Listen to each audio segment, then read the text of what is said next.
My name is Muriel Howden. I am the Executive Assistant and Senior Outreach Advisor for RTO ERO. I will be moderating today's session and providing active offer for any participants who wish to ask questions or have information relayed in French. Throughout the webinar, please feel free to use the Q&A chat box to submit your questions for the panelists. Bonjour et bienvenue à notre webinaire dont le sujet aujourd'hui est Pourquoi un régime d'assurance à partir de 65 ans? Je suis Muriel Howden, adjointe de direction et conseillère en liaison à RTO ERO. Je serai la modératrice de notre session d'aujourd'hui et je vous invite à poser vos questions ou à partager vos commentaires en français dans la boîte de conversation questions et réponses afin de les soumettre à nos panélistes. Before we begin the webinar today, we would like to pay our respect to the Indigenous lands that connect us across Canada. I am speaking to you today from the traditional territory of many nations, including the Mississaugas of the Credit, the Anishinaabe, the Chippewa, the Haudenosaunee, and the Wendat peoples, which is now home to many diverse First Nations, Inuit, and Métis peoples. We acknowledge, recognize, and honor the ancestral traditional territories on which we live and work, and the contributions to all indigenous peoples, to our communities and our nation. Je m'adresse à vous aujourd'hui du territoire traditionnel de nombreuses nations, incluant les peuples Mississauga de Crédit, Anishinaabe, Chippewa, Haudenosaunee et Wendat, qui abritent aujourd'hui de nombreux membres des peuples des Premières Nations, Inuit et Métis. Nous reconnaissons et honorons les territoires traditionnels ancestraux sur lesquels nous vivons et travaillons, ainsi que la contribution de tous les peuples autochtones à nos communautés et à notre nation. Merci, thank you, miigwech. Thank you all for joining us today. So our speakers are John Thompson, Senior Vice President in National Sales and Business Development at Johnson Inc., and Stephen Wong, Director of Benefits at RTO ERO. Before we begin, I would like to remind you to submit your questions in English or in French using the Q&A box. If your question is directed to one panelist in particular, so to John or to Stephen, please include that in your question. The chat will not be monitored, so please ensure that your questions are entered through the Q&A feature. Je vous rappelle de soumettre vos questions en anglais ou en français dans la boîte à questions et réponses. Si votre question est destinée à l'un de nos panélistes en particulier, donc à John ou à Stephen, veuillez l'indiquer dans votre question. And now let's begin. Stephen and John, the floor is yours. Thank you so much for joining us today. As mentioned, my name is Stephen Wong, and you may or may not recognize that I myself am not yet retired. To give you a bit of background, I've been proudly serving RTO ERO for over 10 years. RTO ERO is a retiree association with over 81,000 members and ensuring nearly 100,000 lives. At RTO ERO, my role includes, alongside working with the board of directors and benefits committee to manage the health and dental plan, is to help our members through the retirement journey, for them to prepare for retirement and help them throughout retirement. So I am so privileged to have been a resource to help thousands transition into retirement and what we at RTO like to call their awesome years. So being retired means different things to different people. For some, it's not needing an alarm clock to wake up anymore. For others, it's pursuing a new hobby or career, or maybe go globetrotting around the world. Ultimately, in our working years, we are all working toward a long, healthy, and happy retirement. Now, while it's true that money can't just buy you happiness, finding yourselves without the means to maintain a certain lifestyle could hinder your retirement plans. So as an element of retirement, financial is a big part of it. So it's advisable to have a solid grasp of your budget and your spending plan and how to use your money and use your savings. Because retirement really does need a mental shift. It's not just shifting from contributing to RRSPs to now trying to figure out how to use your RRSPs, which you should be. There are certain luxuries that we get while we're working, luxuries that we don't fully recognize or appreciate until we retire. And this often includes insurance. So I mean, health insurance, life insurance, critical illness, accidental death and dismemberment. For many Canadians during their working years, they have access to this coverage, which may also be subsidized. Even if someone doesn't have coverage for these out-of-pocket expenses, the costs aren't too excessive during this stage of their life. Yet after retirement, we lose much of the insurance that we've grown accustomed to. For many, insurance options, even in retirement, are limited or completely non-existent. Now, let's talk about retirement planning a bit, because I want to say what it is and what it is not. Retirement planning for health isn't sitting around thinking about all the worst case scenarios.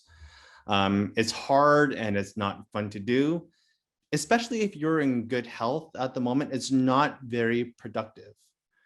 Retirement planning, again, isn't focusing on all the bad stuff that could happen. It's about having a plan for the unknown. Now, I don't want to depress anyone, but having really good health right now doesn't guarantee anyone good health in the future. Yet with that, many don't have contingencies for unexpected health emergencies. Now, for those of us that do have health issues, we are faced with a different issue.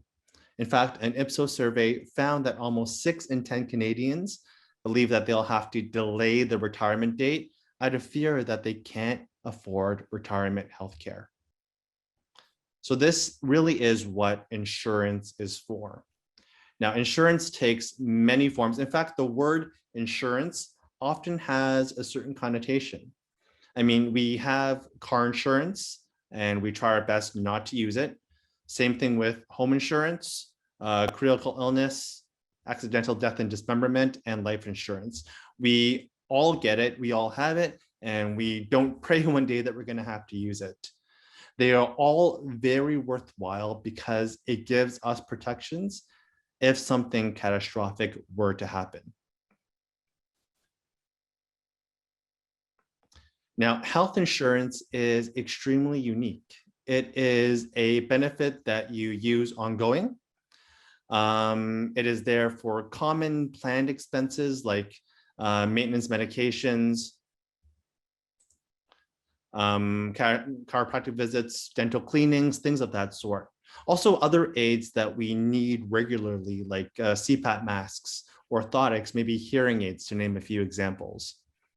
But there are other unexpected expenses as well, things that we are likely to need in the future. Things like wrist splints, maybe a back brace, dental treatments like fillings, extractions, or crowns, or maybe some expenditures including acute medications like antibiotics or painkillers. But we also need insurance for those things that we can't see, and those often are catastrophic in nature or have catastrophic costs. I'm talking about those prosthetic limbs that could easily cost in the 5 figures. Mobility aids like a walker or a wheelchair, or emergency service like home nursing or hospital beds. These are the expenses that are really hard to foresee, especially since we don't want to go looking for them. And I repeat that, we don't want to go looking for these expenses, but we just need a plan for what could be those shady aspects of our retirement. It really is quite the paradox that for other types of insurance, we look not to use it, yet for health insurance, there is a tendency to do some accounting as if you're trying to work on a balance sheet or balance your books. To say it a different way, health and dental insurance is for your ongoing healthcare, but it's also here for all of those things that we don't expect and just can't foresee, and those worst case scenarios. There may be times where you use your benefit less, and there may be times where the benefit will be used more or even come to your rescue. I mean, I recall a time where a new retiree just joined our plan and they traveled just within months of joining the plan. Then they had an unforeseen medical emergency where they got enormous hospital fees. Even though this new member just joined our plan, these costs were covered at 100%. Or another member who unfortunately got their leg amputated and they needed a specialty leg prosthetic that cost over $50,000. And our plan approved them of that for that cost. And this is something that they're going to need for the rest of their life. So insurance really does give peace of mind that we'll be protected financially should something happen.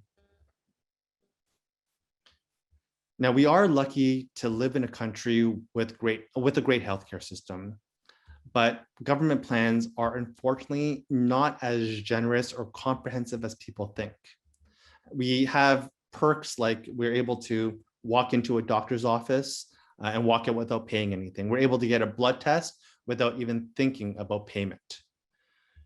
Some provincial plans also provide a bit of support for some aids and appliances, but this coverage is very limited and only offered to a small number of items for a minimal amount and is not universal across provinces and territories. Now, the benefit that gets the most amount of attention is coverage for medications. Now, we all hope to not need medications. We all want to limit the amount that we take as much as possible. Now, I'm not saying that we have it bad in Canada. In fact, we are very fortunate, but many government plans are not quite enough. Also, the coverage that you get is really reliant on the province that you live in. Canada currently doesn't have a unified national healthcare system. It consists of a patchwork of many provincial and territorial plans, and they try and provide access to as many Canadian citizens as possible. So these programs are often aimed at groups such as seniors, low-income individuals, and people with serious medical conditions. And most provinces offer some sort of catastrophic coverage that could supplement when the ability to afford a medication exceeds someone's ability to pay for it. Now, despite this healthcare system that we have, there are cost barriers to people not taking the medication. In fact, the Hoskins report, they do report that 3 million Canadians say that they are not able to afford their prescription medications. 21% had public coverage, but did not cover their cost enough. And 1 in 5 households had someone who did not take a prescribed medication due to its cost. So there is a real gap that exists. So talking about the different coverages in different provinces, here are some examples.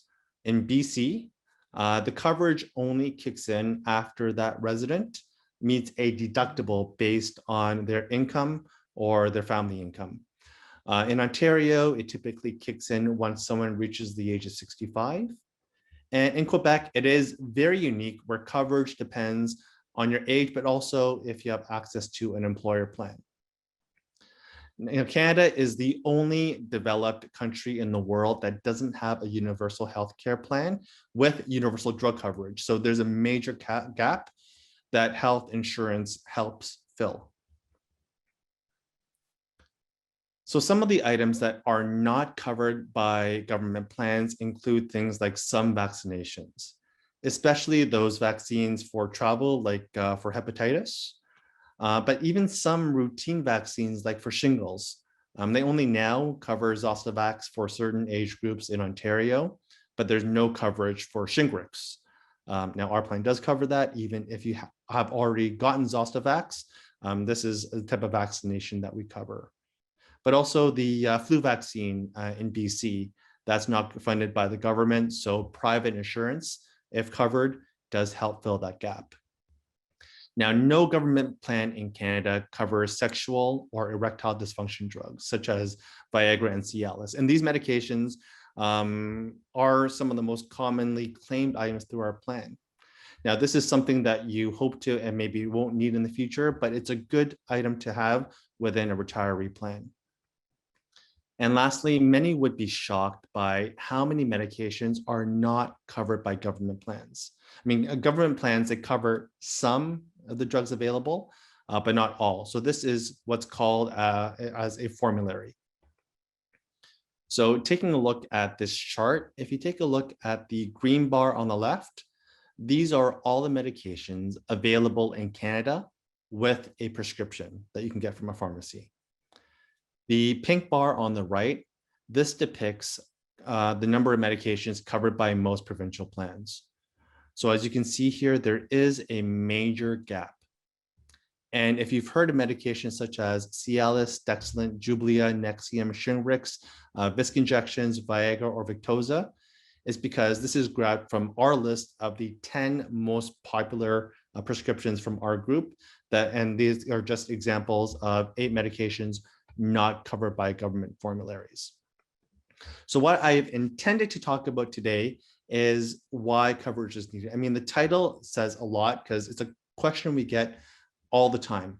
Do I need coverage after age 65? And this really leans on the notion that people expect the government to take care of them after that age.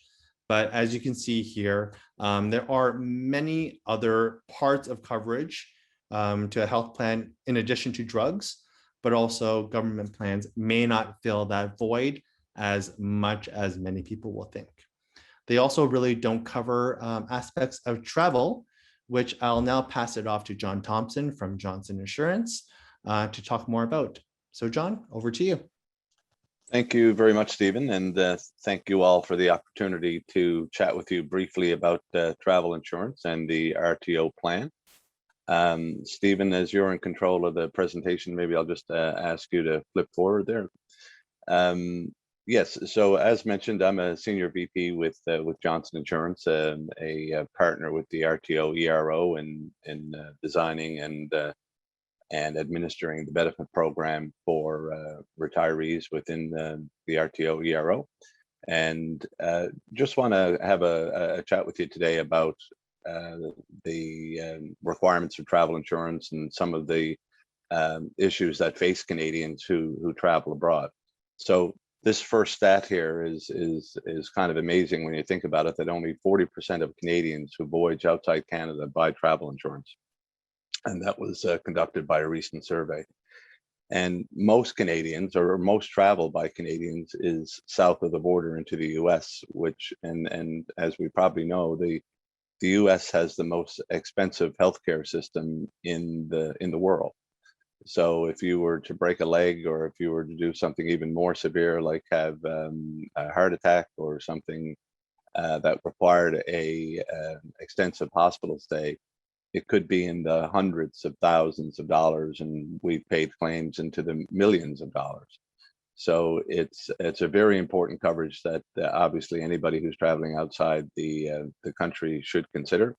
And also, actually, interprovincial travel can cost an individual some money as well, because some of the, as Stephen would have mentioned, that the provincial plans vary as well. So interprovincial travel is also important for travel insurance. But we'll walk through some of these examples today and just give you a sense of how important travel insurance is. So Stephen, if I could ask you to go to the next slide.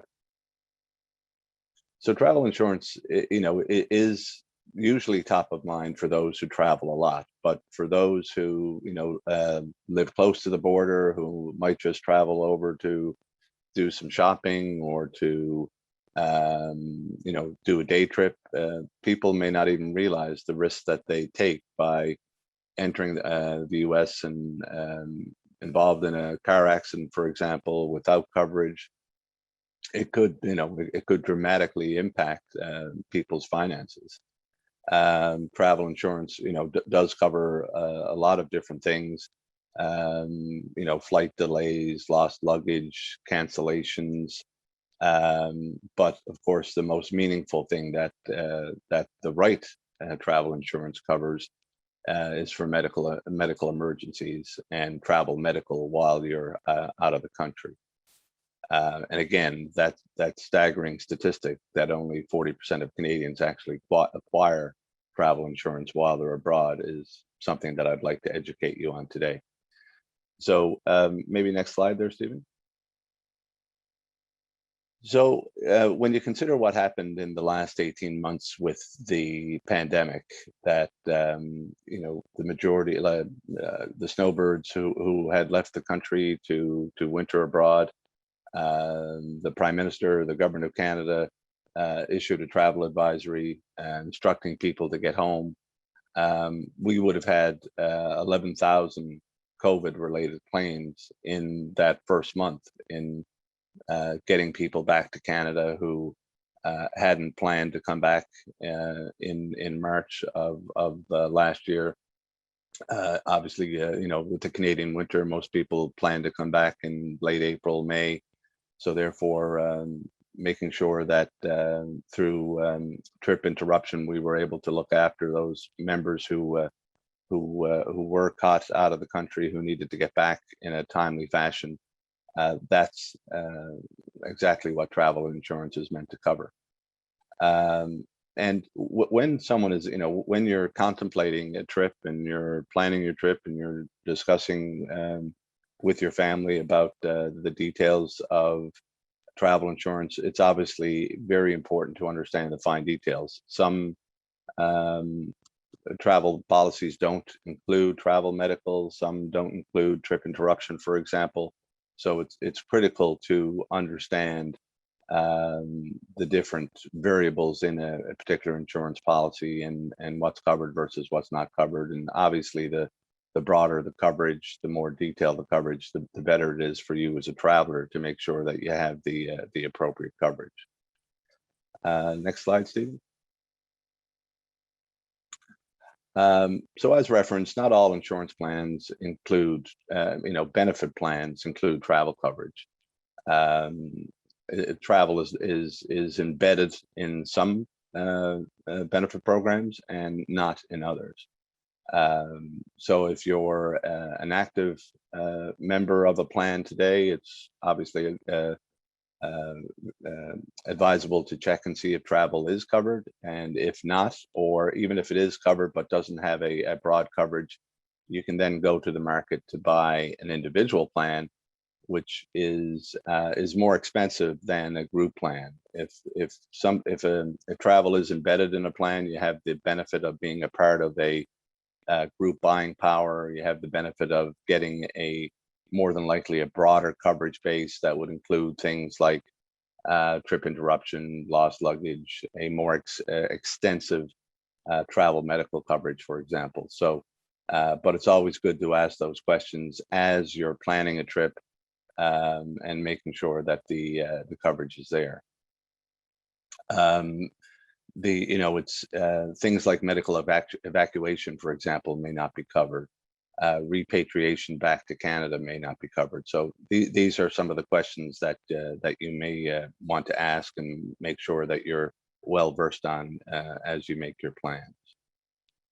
Next slide, please. As mentioned, embedded travel plans help support all members, and the power, you know, the purchasing power of a large group like the RTO ERO with tens of thousands of members can go, you know, we can go to the market on their behalf and negotiate very strong terms and economical pricing to make sure that the buying power of tens of thousands of people is reflected in the coverage and in the price that that members would pay. You know, individual plans, for example, age and a person's current health are requirements within the application process. Embedded programs, prior health, for example, is not as big a concern as it is for individual plans.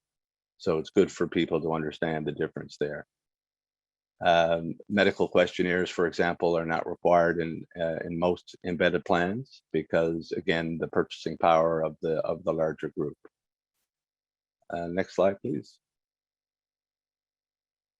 As I would have mentioned, age and health status impact on the individual plans, but embedded plans take in that that large buying power that a group like the size of the RTO ERO would have. Next slide. So in any example, it's important to read the fine print, whether it is embedded or whether it is an individual plan. But you know, when it's an embedded plan, you can rest assured that the vast majority of things like medical emergencies, repatriation, trip cancellation, unforeseen medical costs, by and large, are covered if it is a broad plan, much like the RTO ERO plan is. Individual plans are, for the most part, can be bespoke. You can decide to not include trip cancellation or trip interruption, particularly if you're only concerned about the medical aspect of it.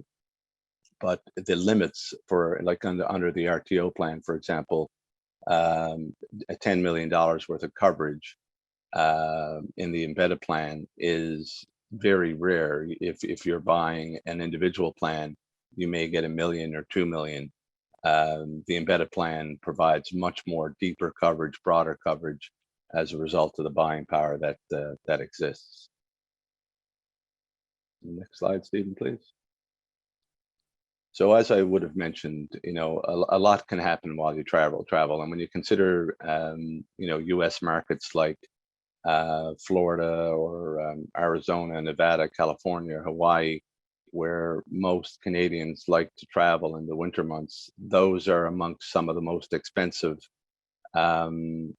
hospital groups in the U.S. You know, as Stephen would have mentioned, when we go to a hospital or to a clinic in Canada, you know, we don't even think about what the cost of a broken arm or a blood test or any of those items would cost. In the U.S., it's astronomical. Like the detailed billing that we would get once a member has to have a hospital stay for even the less serious type of incidents would be 5 and 6, 7 pages of incremental cost for every single, even that little the pill dispenser, those little plastic cups get billed out by the American hospitals, and what you would think would cost $5,000 or $7,000 for a quick hospital visit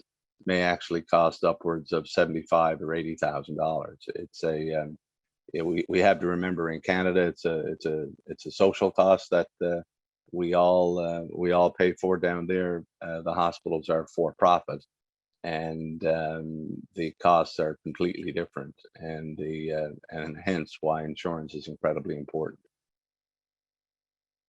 Next slide. So as I mentioned, the cost of medical emergencies can be, you know, very, very expensive. Extended hospital stays, procedures, medical evacuations, medical referrals, meals, accommodations. You know, with if you're traveling with a spouse or a loved one, of course, they need to be stay as long as you're in hospital being looked after.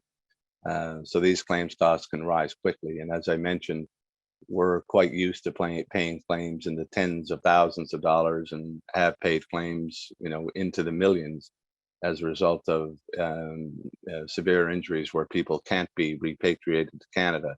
They have to stay in the US hospital system until they're healthy enough to travel. So it is quite an expensive undertaking. And just a couple of quick comments on the strength of the RTO ERO plan. Embedded plan provides increased member benefits, superior product with more benefits and higher maximums. I would have mentioned the 10 million in emergency medical benefit, which again is one of the highest, if not the highest, benefit in Canada.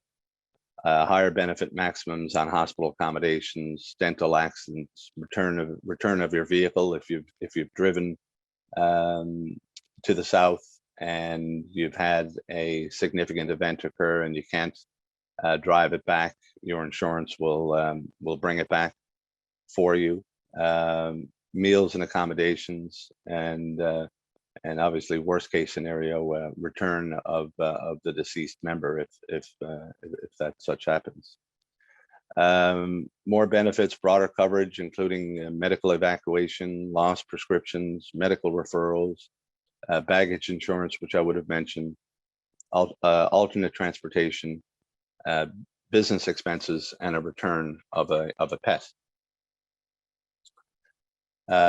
Better product and customer journey, supplemental travel plans up to 212 days for trips longer. So under the current plan, there's 93 days, but you can buy up to 212 days with guaranteed acceptance, no medical questionnaire. Obviously on everybody's mind is COVID-19 coverage, which we provide members of RTO ERO coverage for complications arising from COVID-19 vaccination received at destination also was included. The RTO plan provides members with deeper benefits across a broad range of coverages. And final slide. And finally, the plan has a commitment from the RTO ERO, longstanding partners like Johnson, supporting member advocacy and the long-term viability and affordability of the plan. We want to ensure RTO members have a bespoke service experience, and we deliver on our promises, and we continue to support members day in, day out. So just obviously a very short overview of travel insurance and what an embedded plan can look like, and delighted to answer any questions you may have. Thanks for the opportunity. Thank you so much, John and Stephen, for so many insightful tips and information about health and travel insurance. So I see that we have received actually a lot of questions. So this is very exciting, and we're going to get to as many of them as we can today. I just need to do a little reminder, because I know we did say it at the beginning, but for those who may have missed the information. So this session is recorded, so no worries if you missed the beginning, and it will be shared. And you can submit your questions in English or French using the Q&A box. Make sure that you use the Q&A, because the chat is actually not monitored. And if your question is directed to one panelist in particular, so John or Stephen, please include that in your question. So un petit rappel que cette session est enregistrée et elle sera partagée, et que vous pouvez soumettre vos questions en anglais ou en français dans la boîte à questions et réponses. Ne les mettez pas dans la boîte chat parce qu'elle n'est pas surveillée. Donc, utilisez la boîte Q&A, questions et réponses. Et si votre question est destinée à l'un de nos panélistes en particulier, donc à John ou à Stephen, indiquez-le dans votre question également. Okay, alors, we have a lot of questions that have come. A big thank you to everyone. I think I'm going to send the first one to Stephen. It's a question from Ina. And here's Ina's question. Dry eye treatments are expensive. Is there any plan to cover these in the future? Great Stephen? question. And I'll speak to it on two fronts, because we do have a lot of RTO ERO members here, but this is actually just meant for Canadians and the broader retirement base, because not all people do have benefits. Now, after the age of 65, the government does cover in Ontario and other provinces as well, standard eye exams. And this is actually a good example as to how private health and dental insurance is really beneficial, because plans like this, they do cover the cost for eye examinations. Eye treatments are a bit different because it all depends on what's being done. So for dry eye treatments, I interpret this as getting some eye drops that are needed for the eyes. Some are over the counter and some are prescription. To somewhat dabble in a question that's asked a little bit later, sorry to jump ahead, Muriel, but the RTO ERO plan, for example, we do cover all prescription medication. When I say prescription medication, it is any medication that requires a prescription from a doctor to obtain. That doesn't mean that a doctor can just write like Advil or standard Reactin on a script and is paid for. What I mean by that is if it's only medication that is behind the counter that you need a prescription for, our plan does cover it. There are a lot of individual questions about certain medications or certain treatments. As much as I'd like to answer those there, This is the reason why we hire Johnson Insurance to be our claims adjudicator, to answer these one-off questions, but also they are the main resource to actually know exactly what is covered 100% of the time. For some of those questions, I really would recommend that you call and ask. Not all your questions have to be asked and answered here today. We are actually available anytime. My team and I, the team at Johnson, to answer some of those one-off questions. So for the eye treatment, again, just to get back to the main question asked, if it is a prescription drug or a prescription eye drop, it would be covered. If it is an over-the-counter item, it is not covered under the plan. That's great, Stephen. Thank you so much. I'll get to Janet's question, but I see that you've basically responded to Christian's question. So I think about the eye exam. So it seems that it's changing as of September 1st. So she had a question about this change as well, if you have anything to say about that. Yeah, so that's a somewhat different question. And that is on two fronts. It's a coverage question, but it's also an advocacy question. So I'll talk to the coverage question primarily. Right now, it is very much in flux. For those who are not aware, as of September 1st in Ontario, the optometrists have threatened to stop doing standard eye exams for any OHIP covered individuals. So that's younger folk and folk over the age of 65. Their main concern is that they are not being compensated enough for the items being done because the reimbursement from OHIP hasn't changed for decades. So they are now saying that they are just going to stop doing the treatment altogether. Now, what further complicates this whole ordeal is that they are a part of, I believe it's the Commitment to the Future of Medical Care Act, which does dictate that they can't just pull out of OHIP, but it also means that they can't bill privately to the member or submit to insurance privately to do these services. So they're somewhat handcuffed in that they actually aren't allowed to bill separately and they're not allowed to submit it to insurers. How we are going to respond, it's being looked at by not just us, but our consultants at Johnson, the CLHIA, which is an overseeing body, just to see how things continue to progress in the coming weeks. If there is an announcement to make to our members, we'll definitely make it to the broader base. But as for now, it's premature to speculate how things will unfold over the coming weeks. Great, thank you, Stephen. Actually, the next one is for you, and the one after will definitely be for John. Stephen, it's a question from Janet. Can I pick upon this plan anytime after retirement? Talking about the RTO ERO plan, you can join anytime. The main caveat is that when you pick up benefits right when you retire or within 60 days of when you retire, you're guaranteed acceptance. If you try and apply after that, you're still welcome. But I mean, and this isn't just RTO. Most insurance plans when joining, if you apply on a later date without having continuous coverage, you would be medically underwritten, which means a medical questionnaire. And this is just done to really maintain the whole concept of insurance. I mean, if we had it wide open that anyone can just buy hospital coverage when they got that $25,000 expense, it really defeats the purpose of insurance, and everyone else will be subsidizing that person's stay. So all the medical underwriting is just to make sure that you're not purchasing it for something immediate or apparent. So the answer is yes, you could apply anytime. But for those of you not eligible for RTO, not a part of the broader education sector, you'd have to take a look at that insurer for their guidelines.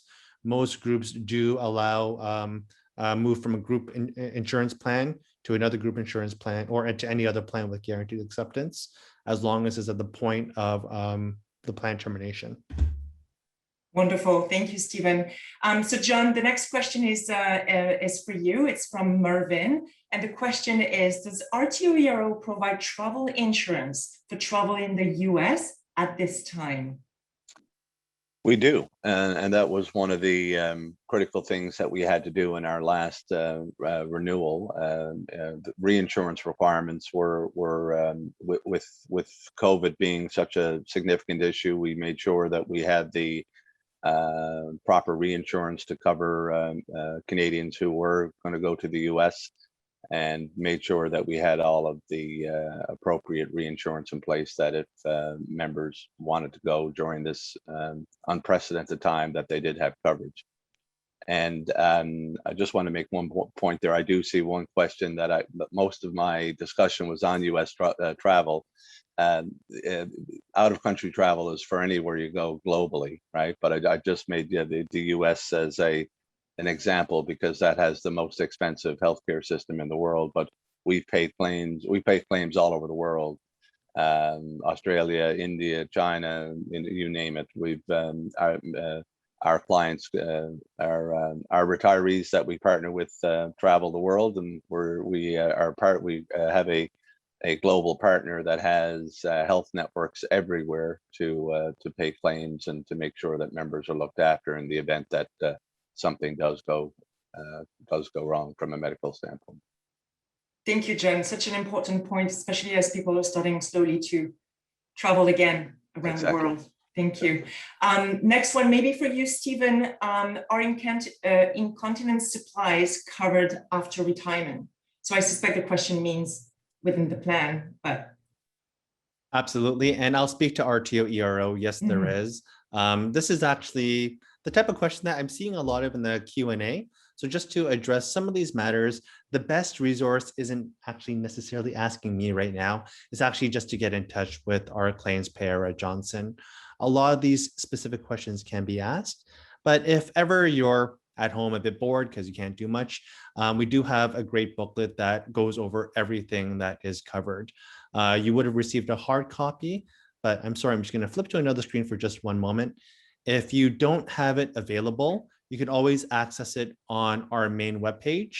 It's really easy to do. If you go into resources and, insurance plan updates, here you'll be able to view and review our entire insurance booklet. We are unique in that we make it available to the public because we pride ourselves on a very transparent plan that anyone can view and access. This is great, Stephen. So rtoero.ca/resources, correct? Yeah. They go to resources, then the insurance portion, but a lot of people should have already received a hard copy a few years back. Okay, merci beaucoup. Thank you. So rtoero.ca ressources. Merci beaucoup. Thank you. So the next question came from Joanne and it came in French. It's actually for John. I'm going to read it as it came, John, in French first, and then I will translate it for our auditors. So the question from Joanne is, je suis assurée avec RTO-ERO. Alors, si je comprends bien, le coût de mon assurance ne changera pas avec mon âge. Par exemple, quand j'aurai 70 ans, si je voyage, je serai couverte comme je le suis présentement à 55 ans et le coût de mon voyage, de mon assurance voyage n'augmentera pas. So Joanne is saying, I am insured currently with RTO-ERO. So if I understand properly, the cost of my insurance will not change with my age. For example, when I will be 70 years old, if I travel, I will be covered just as I am today at 55 years old, and the cost of my insurance will not increase. Is it correct? That's a very good question. Richard Harrison might be on the line as well. I'm not as familiar if there's tiered rating for your age, but the way I guess an embedded product works is that the program is done on a group rating basis. So if you were to go out to the individual market and buy an individual policy at 70, I see that no, the answer, no rated tiered. So that I guess that means that no, it doesn't go up in price from 55 to 70. But if you were to buy an individual policy and outside of an embedded like the RTO-ERO, you would see, as you age, you would see the price go up dramatically. So thanks, Christine, for answering that for me quickly online there. I actually see Richard from Johnson Insurance is here. Richard, if you want to add a word, you're welcome to. Thanks very much, Muriel and everyone. Just wanted to reinforce John's point that the 93-day plan does not come with any differentiation in price by age. However, the supplemental plan, so for trips up to 212 days where needed by folks, that is rated by age. But to go back to John's point earlier, and this is really important for you to understand, that there's no medical evidence that's required for that supplemental portion. And that's really unique in the marketplace. And you should understand that. Thanks, Muriel. If I could add just one more thing to that. I mean, this, not to talk about the RTO plan too much, but this really shows the strength, and it really answers the root of the question that was asked on the first slide. Do I need coverage after age 65? And the answer is absolutely yes, especially if you do want to continue to travel, because a lot of the public plans or plans that you can access outside, they do rate it not only based on your age, but your health status. So as you want to travel later in your retirement, the cost will just go up and up and up to the point where a single premium for travel could exceed the overall premium for RTO's entire package. So as our members do advance in age, again, the premium is the same for all of our members, regardless of their health and age and health status. So the answer is yes, it will be the same as anyone, even if you want to travel. We have people traveling in their 80s, 90s plus. So just want to add that point. That's wonderful. Thank you, John, Richard, and Stephen, actually, for answering so well Joanne's question. So the next one actually is still with travel. So we're going to stay with you, John, maybe Richard.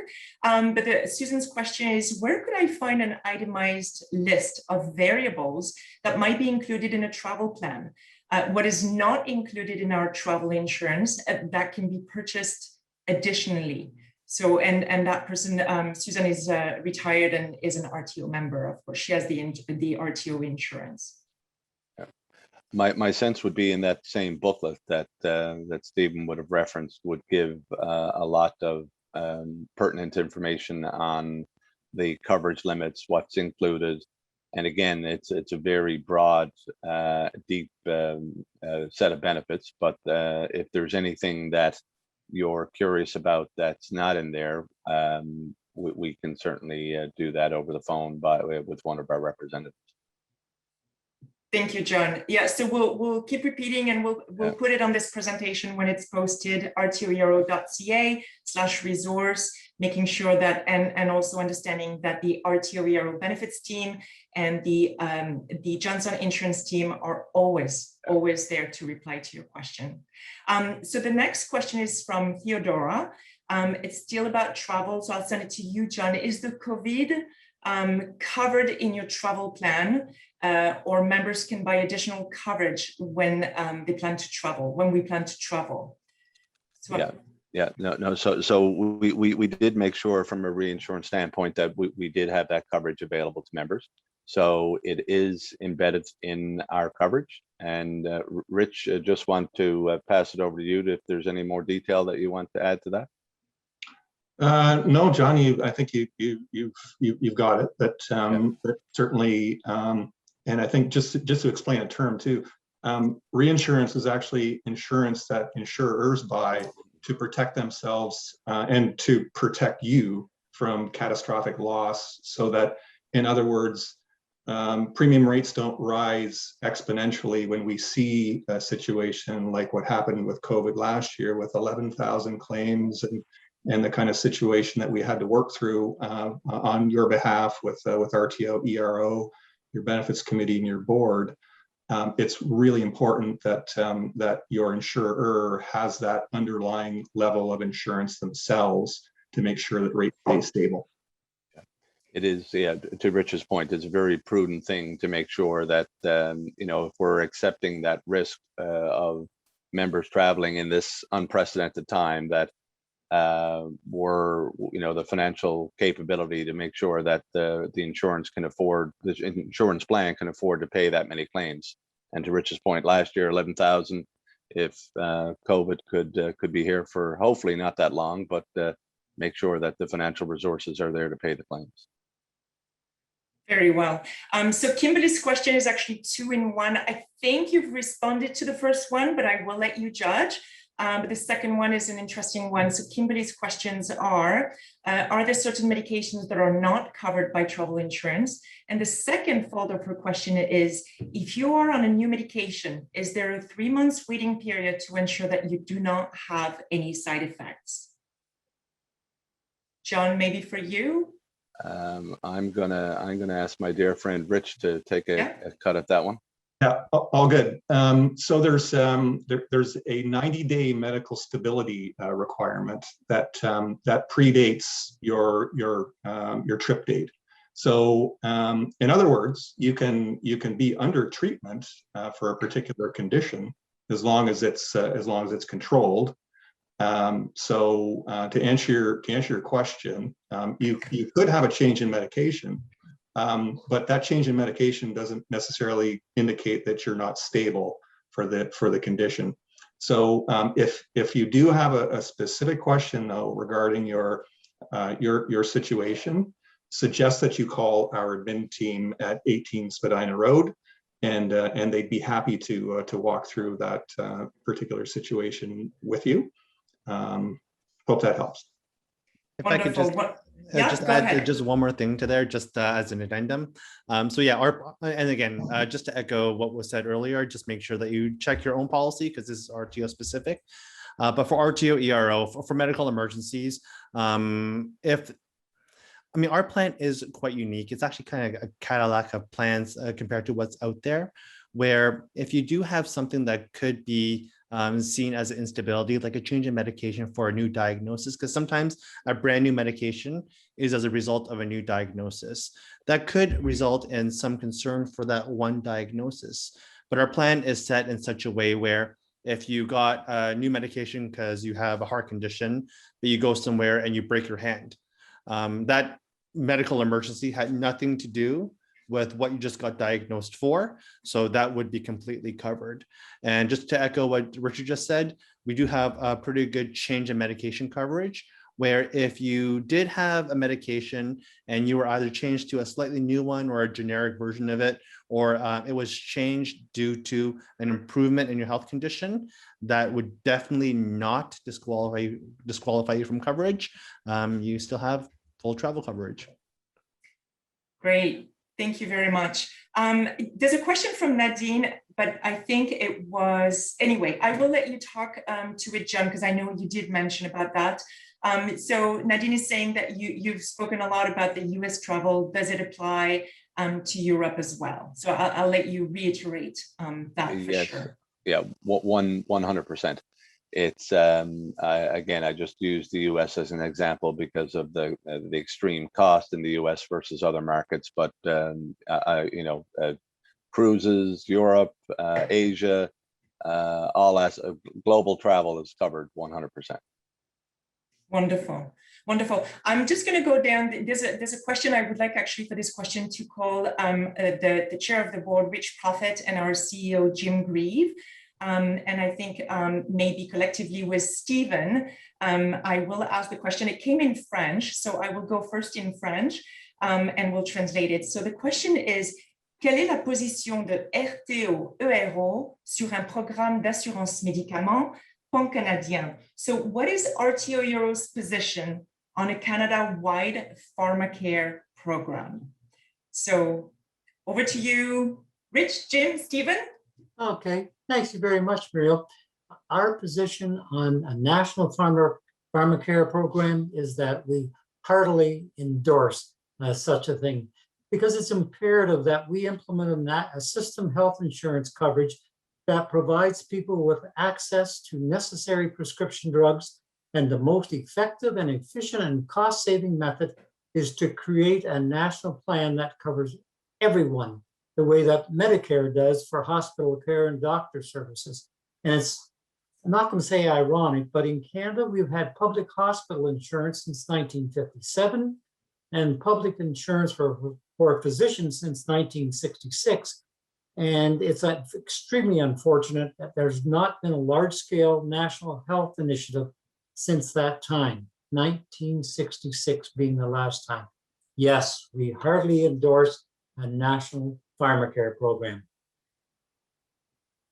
Ariel, I would just add one quick comment to Rich's very eloquent description of why and how we are supporting National Pharmacare strategy. But we have three major advocacy issues, and we're advocating these nationally. We're advocating them in every province and every territory. And probably the most prominent of those is our senior strategy. We're trying to make sure that as a great country or an aspiring great country, we need to have a senior strategy. And that is something that's woefully missing in Canada. And pharmacare is a significant part of that. So we have a senior strategy booklet. You can't see it terribly well because of the blurring, but if you look on our website, and we will put the website in when we send the recording of this out, you can find our advocacy papers there, and we are strongly doing that and having good impact. Thanks. And Yeah, further go to ahead, that, Rich. Muriel, is that this would save Canadians approximately $5 to $10 billion if this were to be implemented. And as I said, then that can be used for other healthcare services in hospitals, etc. So it's extremely wide-ranging, beneficial to have a national pharmacare program. Fantastic. Thank you so much, Rich Profit and Jim Gray, for jumping in today. This is wonderful. The next question is actually about flying home. So maybe I'll send it to John, and then John, I'll let you decide who responds. But if you are overseas and you get a positive test, so you can't fly home, are any benefits provided, such as hotel, food, etc.? Yeah, I'll take a stab at it first, and I'll just make sure that Rich tells me that I'm correct. Yes, so COVID is covered. So in the event that you're refused airline travel because you're tested positive, your plan would cover your accommodations up until you're hopefully test negative and are and then suitable to return home. So Rich, please tell me that I was correct. That's my understanding, John. Yeah. Perfect. Thank you so much. So in kind of the same vein, does RTO ERO cover, maybe that's for you, Stephen, or still traveling though, but does RTO ERO cover PRC testing, both departing and returning to Canada? I can take that. I'm sure John and Richard could too, but I'll take a stab at it. The plan does not cover that, mainly because, I mean, the plan is there for emergency if you do contract COVID, if you have some symptoms, things of that sort, to see if you do have it. The PCR test that's required for travel is more administrative in nature, just to actually return home or actually fly to a destination. It's not to treat for something, for a medical ailment. So since it's administrative in nature, to actually travel is not covered under the plan. Okay, wonderful. Thank you. So the next question came for John. So I'll start with you, John, but although it's very related to health insurance, so I'm sure Stephen will add to it. So can you please clarify regarding medication? John, I noticed, oops, I think the question is gone. I lost the question. I am so sorry. The question was actually, if I recall properly, that our plan goes over and beyond what is offered by the government. And I think the amount was something like $4,300 of coverage. Do you have any more precision about this and what the plan offers more? Oh, here it is. Thank you so much. Yeah, you can take the question. Yeah, so I'll speak to Ontario first, and I believe it's how the government plan works with RTO ERO. So we work with it in several ways. So for Ontario, there's a $100 deductible for those Ontario drug benefit medications, which we do reimburse for. For other provinces, it will vary. Like for BC, a lot of it has a family or the individual deductibles will reimburse up until that deductible is met. But then after that point, the government plan takes over anyways. In BC, all you need to do is pay for a small dispensing fee. And in Ontario, you're left with either a 411 or 611 fee. Now for that fee, that is a dispensing fee, and most retirement plans, our plan included, don't reimburse for dispensing fees. So we would coordinate for any amount that isn't covered under that plan, just not dispensing fees. Thank you. And actually, thank you for bringing, precisions related to provincial status. I'll actually send Linda's question to you as well, Stephen. Is there any future plan to cover the cost of psychotherapy sessions, especially knowing the emotional effects of COVID? Great question. And I would have to double check, but actually as of a few years back, we started covering social workers and psychotherapy or psychotherapists under the plans. So I believe it's already covered. We would have to double check that. But our plan is quite unique where we hear the feedback from our members, which is why we don't want to just stop the conversation here. If you feel strongly that certain items should be considered under the plan, let myself or my team know, because what we do is we work with Johnson and their consulting team to determine what the potential usage and claims payout will be. Our plan is owned, managed, and all the funds are controlled by RTO ERO. So our benefits committee, in tandem with the board of directors, will do a full review of all of these items to see if it's something that could be included. However, as most of you know, most plans don't change every single year. I mean, think back to when you were working, if you are retired now or your plan right now, plans don't usually change every single year because we've already designed it to meet the needs of the majority of our members, and we will continue to do so. But since we are a member-led organization, your voice does matter. So we'll take every single suggestion into consideration. Fantastic. Thank you, Stephen. Muriel? Yes. Muriel? I just wanted to add to what Stephen had to say. In our insurance plan booklet, it does state that physiotherapists and psychotherapists are covered for that. And most importantly, it does not require the approval of a doctor. Yeah, that's a great point. Thank you so much for making that point, Rich. Very appreciated. This is great. I actually will send the next one, Alison's question, to Stephen as well. It may be of interest. We're talking about the plan not always changing, but people's personal situation do change, and it's a good example of that. So I am getting divorced, and I'm covered under the OPSU plan as a spouse, and am I still allowed to transfer my health extended coverage to the RTO ERO plan immediately to have continuing coverage? I am 71 years old. Absolutely, yes. So that's what was being said earlier about joining the plan.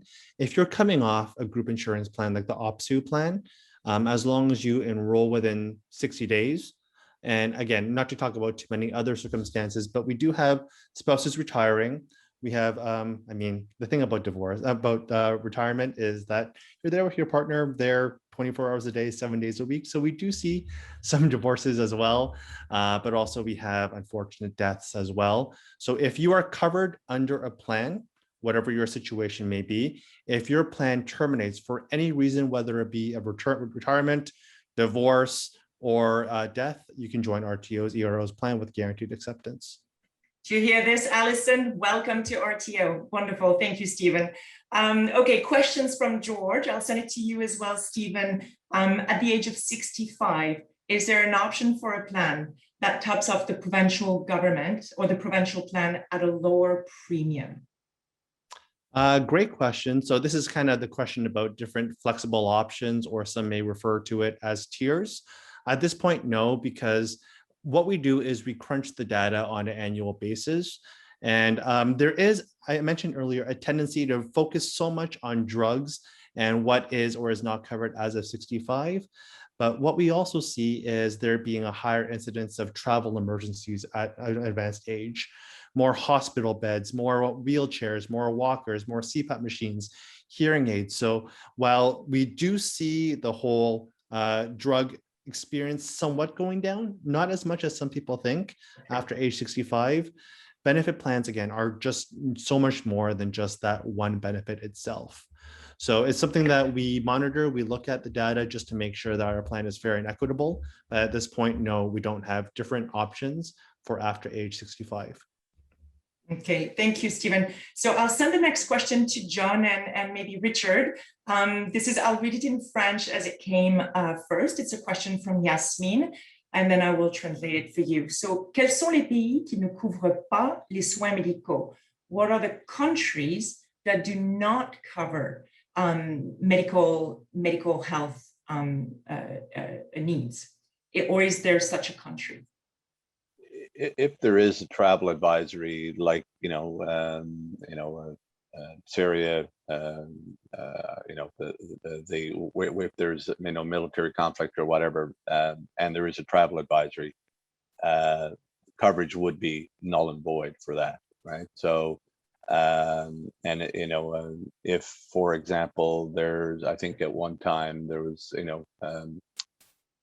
certain parts of other countries in the Middle East where there was a travel advisory. So obviously, once there is one issued by the government of Canada, all types of travel insurance then don't provide coverage for Canadians to go to those particular countries.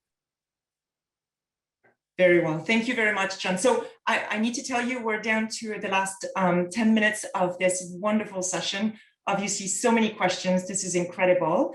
So we'll take as many as we can in the time that we are allowed it today. So Lynn's question is actually for Stephen. I will read it in French as it came and translated. So the question is, est-ce que le plan d'assurance inclut une assurance vie?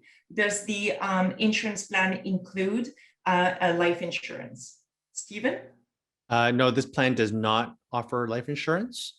So the suggestion here is to search the market for it. Johnson does offer guaranteed life insurance and short-term life insurance to our members.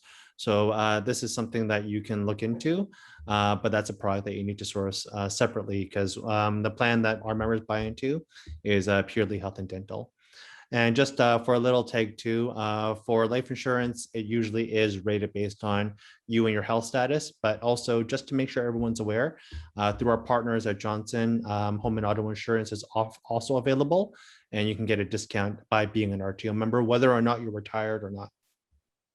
Great clarification. Thank you, Stephen. So the next question maybe is for John, and the question from Margaret is, are COVID tests abroad covered? No, so yeah, that came up earlier, and and unfortunately they're not, as Stephen would have mentioned. That's more of a administrative item. It's not an emergency item that would come up under for travel insurance. So no, they'd be excluded. Okay, perfect. And then we have a question here from Christine.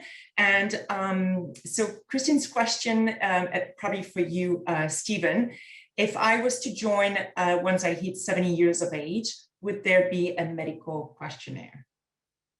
And so to echo earlier, it depends on your situation. If you are coming from a plan to a plan, you are guaranteed acceptance.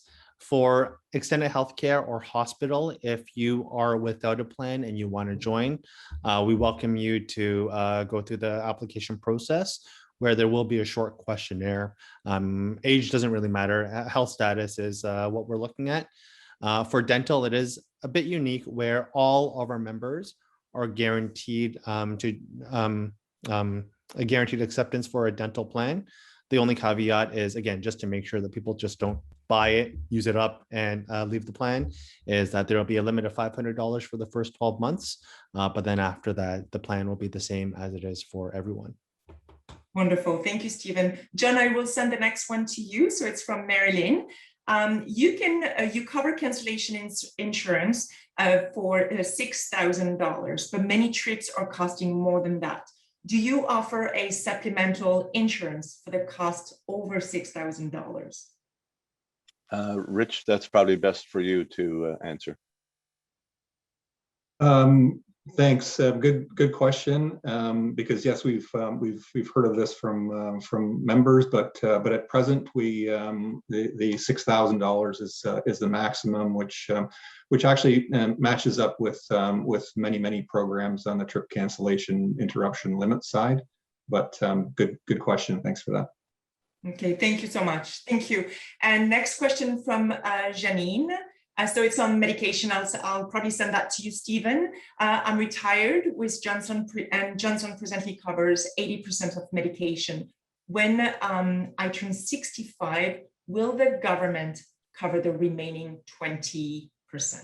Great question. Just a little bit of the way the question is asked, just for clarity, we do partner with Johnson. They have been serving as great for over 30 years. Just a little bit of clarification on the plan itself, though. This is an RTO ERO plan. We own, manage, and operate the plan. We're very satisfied with Johnson to be our claims adjudicator, our administrator, and our consultant. So it's more of a question if RTO would cover that or what the coverage is there. The answer is a bit different in that once you turn 65, the government plan then becomes a first payer. So government will pay first, and if there is any type of coverage to be offered, so for example, in Ontario, every single August, you will need to satisfy a $100 deductible. So that amount that's billed over and above, or that the government plan doesn't cover at that point, we would cover the 80% there. I will kind of jump to Quebec there as well, because there is a monthly coinsurance and a monthly amount that needs to be met. That amount will be covered under the plan. And same thing for BC, if there is out-of-pocket expenditures, because I mean, not to overassume, but pensioners, which educators tend to be in the higher deductible bracket in BC. For those items, we would pay our amount if it isn't being funded by the BC Fair Pharmacare Plan. Fantastic, thank you. So here's the thing, we have lots of questions and it's amazing. I'm going to take one more because our CEO, Jim Grieve, will do the last remarks after this one. So I want to pass on the mic to him. So I will take Suzanne's question. I'll send it to John first, but I suspect the three of you have something to say about Suzanne's question. Please re-explain reinsurance and explain embedded, since you keep using that term. So embedded is a group purchasing power. So it's the travel insurance is a part of the greater benefit program that RTO ERO provide their membership. So travel insurance is embedded, or it's a part of the greater plan. Individual coverage is where you apply on your own outside of the group, and you pay individual rates and get individual coverage. So embedded, of course, it's group. You get the power of the group buying power, the power of a broader coverage, and a better pricing. So it's embedded more often than not is the way to go. I also wanted to clarify one thing I mentioned earlier, that I think one of the questions on COVID coverage. Mm-hmm. So yes, the plan does provide coverage for travel medical. So if you are in the US or in Europe or anywhere globally, and you contract COVID and you have to go to the hospital and you have a hospital stay, all of that is looked after. However, if the government of Canada issues another travel advisory and issues every Canadian back to Canada, the reinsurance market is not providing trip cancellation for COVID. So that's the only exclusion, is trip cancellation or trip interruption, sorry, that if Canadians are ordered home, that is not provided in the marketplace right now. But travel medical is covered.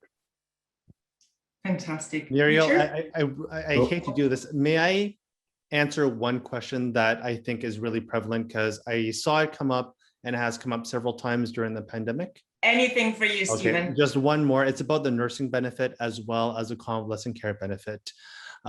Especially since hospitals are a bit inundated and people are getting discharged earlier and earlier. And just because someone's being discharged doesn't mean that they still don't need care.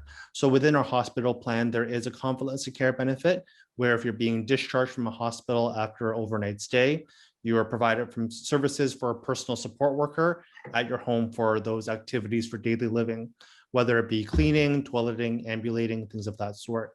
But for the question about the nursing benefit, that is a bit different. We do cover nursing care at home. More information is in the booklet, but those are for items that pretty much only a nurse can do, whether it be changing dressings, catheter work, things of that sort, or treating wounds. Those are what's covered under the nursing benefit, separate from the hospital plan. So my apologies, but that's all that come up, and it's becoming a lot during the pandemic. That is Very totally good. fine, Stephen. And here's Jim for the last words. Just a reminder, I've been asked by our little special team in the back for all the questions that were asked and we didn't have the time to respond, please send them to our wonderful benefits team and insurance team. Thank you. Thank you, Jim. Thank you, Muriel. Did a great job. A sincere thanks to Rich Prophet, the chair of the board, for being a significant part of this, as always. And then great thanks to John Thompson from Johnson. A pleasure, as always, John. And I never get tired of hearing our own director of benefits, and that's Stephen Wong. He has honed this to perfection, I think. And great help from Richard Harrison. Thank you so much, Richard, for being a great consultant on today's webinar. So the webinar said, why you need a benefits plan after age 65. I believe asked and answered. Well done today. Your questions are amazing. And for those that we didn't get to, please send them in and we'll make sure that we get to those. You know, here we are midsummer, prime reading time, and we have 260 of you who joined this great webinar. And by reading, I'm thinking of a great series that many people read, and that's Lee Child's Jack Reacher series. There are about 20 of those books. Jack Reacher always has hope for the best, plan for the worst. And that's what this is all about. Whether it's RTO, ERO insurance, and we hope it is, and we've answered lots of those questions today, or insurance that you're shopping for elsewhere if you can't qualify to be an RTO, ERO member, make sure that you're getting the kind of coverage you'll need in retirement for a long time into retirement. And I know that we can do that with RTO. You can do that in many other places, but as a not-for-profit, we're here to welcome those who are in the education sector. So a great thank you. We have recorded this session, and within 2 weeks, you'll be getting, all the participants will get a URL that will take you directly to this. You can see it again. It will be posted on our website. You can feel free to take the link and share it with your friends and family and let them look in on some of the great experience you've just had. And I know that we're looking forward to additional webinars coming up.